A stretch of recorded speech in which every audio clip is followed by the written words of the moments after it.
একটু বই পড়ি। পিতামাতার ভরণপোষণ আইন 2013 এর 3 ধারায় বলা হয়েছে পিতামাতার ভরণপোষণ। প্রত্যেক সন্তানকে তার পিতামাতার ভরণপোষণ নিশ্চিত করতে হবে। কোনো পিতামাতার একাধিক সন্তান থাকলে সেই ক্ষেত্রে সন্তানগণ নিজেদের মধ্যে আলাপ আলোচনা করিয়া তাদের পিতামাতার ভরণপোষণ নিশ্চিত করবে। এই ধারার অধীন পিতামাতার ভরণপোষণ নিশ্চিত করার ক্ষেত্রে প্রত্যেক সন্তানকে পিতামাতার সঙ্গে একই স্থানে বসবাস নিশ্চিত করতে হবে। কোনো সন্তান তার পিতা বা মাতাকে বা উভয়কে তার বা ক্ষেত্রমতো তাদের ইচ্ছার বিরুদ্ধে কোনো বৃদ্ধ নিবাস কিংবা অন্য কোথাও একত্রে কিংবা আলাদা আলাদাভাবে বসবাস করতে বাধ্য করিবে না।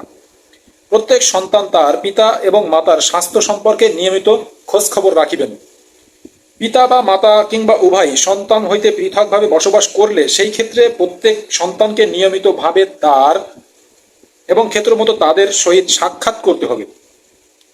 7 ক্লোজ 7 বলেছে কোনো পিতা বা মাতা কিংবা উভয় সন্তানের সহিত বসবাস না করিয়া পৃথকভাবে বসবাস করিলে সেই ক্ষেত্রে উক্ত পিতা বা মাতার প্রত্যেক সন্তান তার দৈনন্দিন আয় রোজগার এবং ক্ষেত্রমতো মাসিক আয় এবং বাৎসরিক আয় হতে যুক্তিসঙ্গত পরিমাণ অর্থ পিতা বা মাতা বা ক্ষেত্রমতো উভয়কে নিয়মিত প্রদান করতে হবে।